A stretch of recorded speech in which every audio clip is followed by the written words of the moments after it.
사랑하는 기쁨의 교회 성도 여러분, 안녕하세요. 오늘은 다 같이 레위기 15장 1절에서 15절까지의 말씀을 함께 묵상하겠습니다. 여호와께서 모세와 아론에게 말씀하여 이르시되 이스라엘 자손에게 말하여 이르라. 누구든지 그의 몸에 유출병이 있으면 그 유출병으로 말미암아 부정한 자라. 그의 유출병으로 말미암아 부정함이 이러하니 곧 그의 몸에서 흘러나오든지 그의 몸에서 흘러나오는 것이 막혔든지 부정한즉 유출병 있는 자가 눕는 침상은 다 부정하고 그가 앉았던 자리도 다 부정하니 그의 침상에 접촉하는 자는 그의 옷을 빨고 물로 몸을 씻을 것이며 저녁까지 부정하리라. 유출병이 있는 자가 앉았던 자리에 앉은 자는 그의 옷을 빨고 물로 씻을 것이요 저녁까지 부정하리라. 유출병이 있는 자의 몸에 접촉하는 자는 그의 옷을 빨고 물로 몸을 씻을 것이며 저녁까지 부정하리라. 유출병이 있는 자가 정한 자에게 침을 뱉으면 정한 자는 그의 옷을 빨고 물로 몸을 씻을 것이며 저녁까지 부정하리라. 유출병이 있는 자가 탔던 안장은 다 부정하며 그의 몸 아래에 닿았던 것에 접촉한 자는 다 저녁까지 부정하며 그런 것을 옮기는 자는 그의 옷을 빨고 물로 몸을 씻을 것이며 저녁까지 부정하리라. 유출병이 있는 자가 물로 그의 손을 씻지 아니하고 아무든지 만지면 그 자는 그의 옷을 빨고 물로 몸을 씻을 것이며 저녁까지 부정하리라. 유출병이 있는 자가 만진 질그릇은 깨뜨리고 나무 그릇은 다 물로 씻을지니라. 유출병이 있는 자는 그의 유출이 깨끗해지거든 그가 정결하게 되기 위하여 이레를 센 후에 옷을 빨고 흐르는 물에 그의 몸을 씻을 것이라. 그리하면 그가 정하리니 여덟째 날에 산비둘기 2마리나 지피들기 새끼 2마리를 자기를 위하여 가져다가 회막문 여호와 앞으로 가서 제사장에게 줄 것이요 제사장은 그 1마리는 속죄제로 다른 1마리는 번제로 드려 그의 유출병으로 말미암아 여호와 앞에서 속죄할지니라. 아멘. 우리가 계속해서 레위기 말씀을 함께 아침마다 묵상하고 있습니다. 우리가 어제 묵상한 레위기 14장 33절 에서 42절까지의 말씀은 정말 하나님께서 나병에 대해, 특별히 집에 발생한 나병에 대해 어떠한 말씀을, 어떠한 규례를 주셨는가에 대해 함께 나누었죠. 이 집에 발생한 나병에 대한 말씀은 거룩한 공동체를 이루기 위해 삶의 공간조차도 정결하게 유지해야 함을 가르쳐 주었습니다. 또한 죄의 흔적을 철저히 조사하고 제거하라는 하나님의 거룩함에 대한 요구를 어제 말씀을 통해 우리가 함께 묵상했습니다. 오늘 우리가 묵상하는 레위기 15장은 사람의 몸에서 흘러나오는 유출물에 대한 정결 규례를 다룹니다. 이 정결 규례는 남성과 여성 모두에게 해당됩니다. 남자든 여자든 유출이 있는 사람, 그들과 접촉한 사람, 함께 사용한 공용의 물건이나 공간 모두를 부정하게 간주하고 정결하게 하는 방법이 오늘 말씀 가운데 자세히 기록되어져 있죠. 그중 우리가 읽은 15절까지의 본문은 남성의 유출에 관한 정결 규례를 구체적으로 다루고 있습니다. 유출은 크게 2가지로 나뉘는데 하나는 병적인 유출이고 또 하나는 자연스러운 체액 배출입니다. 특별히 오늘 본문에서는 그 병적인 유출에 대해서 집중하고 있습니다. 몸에서 유출이 있을 때에 그 유출이 지속되는 동안 해당 남자는 부정하게 여겨집니다. 이때의 부정함은 단지 본인만 부정한 것이 아닙니다. 그가 누웠던 자리, 앉았던 의자, 타고 갔던 짐승 등 그가 접촉한 모든 것이 부정하게 되고 그것을 만진 사람도 해질 때까지 부정하게 됩니다. 또한 유출이 있는 사람들과 접촉한 물건들은 물로 씻거나 질그릇은 깨뜨려야만 했습니다. 다소 가혹하고 다소 엄격하게 보일 수 있지만 이처럼 부정함은 공동체 안에 쉽게 확산될 수 있다라는 것을 하나님께서 이 규례를 통해 확실하게 말씀하셨던 것입니다. 한편 오늘 본문은 부정함을 규정하는 동시에 치유와 회복에 대한 은혜의 절차도 제시하고 있죠. 바로 복귀에 대한 내용이 담겨져 있는 것입니다. 유출이 멈춘 후에는 7일간 정결한 물로 몸을 씻고 깨끗한 옷을 입으며 정결 기간을 지켜야 했습니다.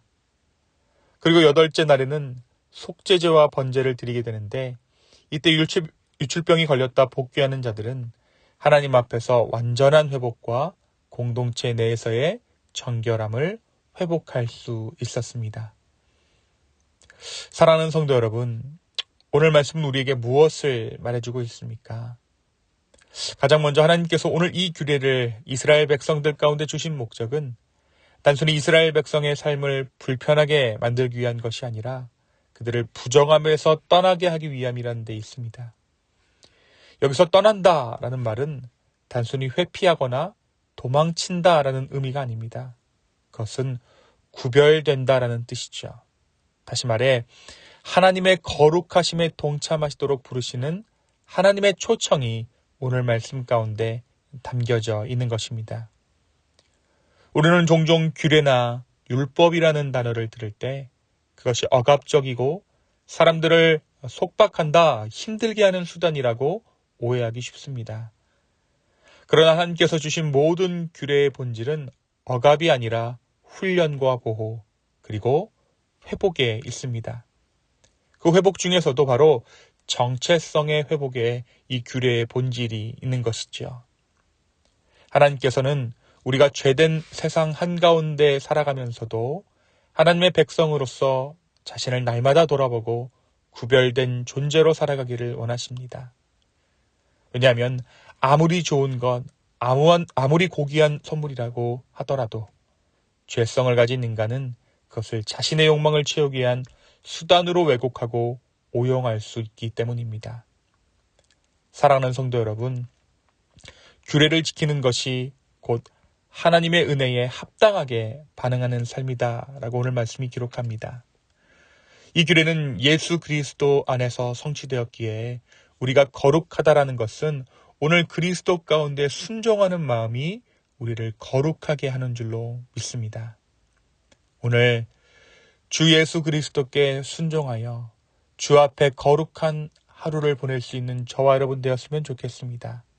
그리고 오늘 나눈 이 규례를 통해 나를 억누르시는 것이 아니라 오히려 하나님의 형상으로 회복되게 하시는 그 은혜를 묵상할 수 있는 저와 여러분 되기를 예수님의 이름으로 축원합니다. 두 번째로 오늘 말씀은 우리에게 회복의 은혜를 선포합니다. 오늘 본문이 유출병에 대한 규례를 다루고 있죠. 이 유출병이라는 표현만 들으면 질병이나 병적인 상태를 떠올리기 쉽습니다. 하지만 본문의 내용을 자세히 살펴보면 이것이 특별한 병을 지칭하는 것이 아니라 성인이라면 누구나 겪을 수 있는 신체의 자연스러운 분비 현상까지 포함하고 있다는 것을 알 수 있습니다. 하나님께서는 가장 자연스럽고 흔히 일어나는 현상조차 부정하다라고 선언하셨던 것입니다. 왜 그러셨을까요? 그 이유는 단순하죠.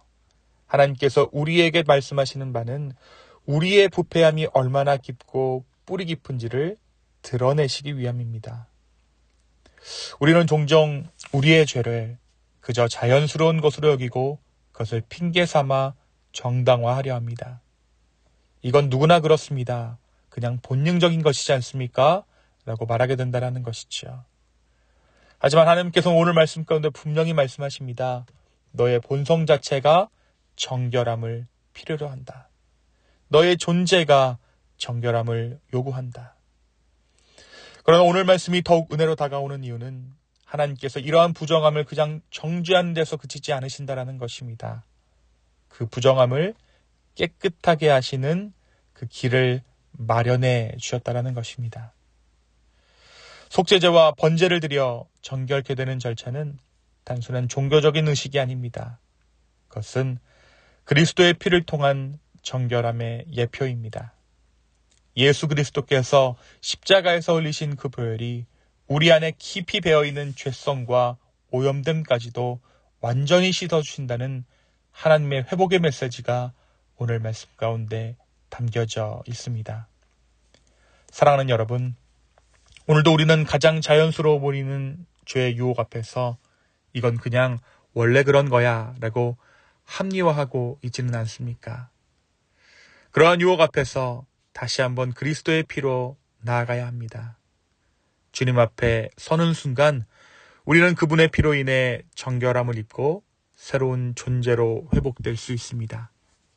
이 은혜가 오늘 우리 각자의 삶의 실제가 되기를 예수님의 이름으로 축원합니다.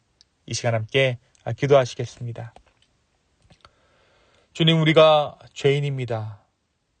죄된 행위를 해서 죄인이 아니라 우리의 자체가 죄된 존재입니다. 그리하여서 우리가 하는 모든 것들이 죄이고 우리의 본성이 죄인됨을 주여 고백합니다. 주여, 그래서 그리스도의 은혜가 오늘의 삶 가운데 절실히 더 필요합니다. 주여, 우리를 주의 은혜로 덮어주십시오. 주의 보혈로 덮어주시옵소서. 감사합니다.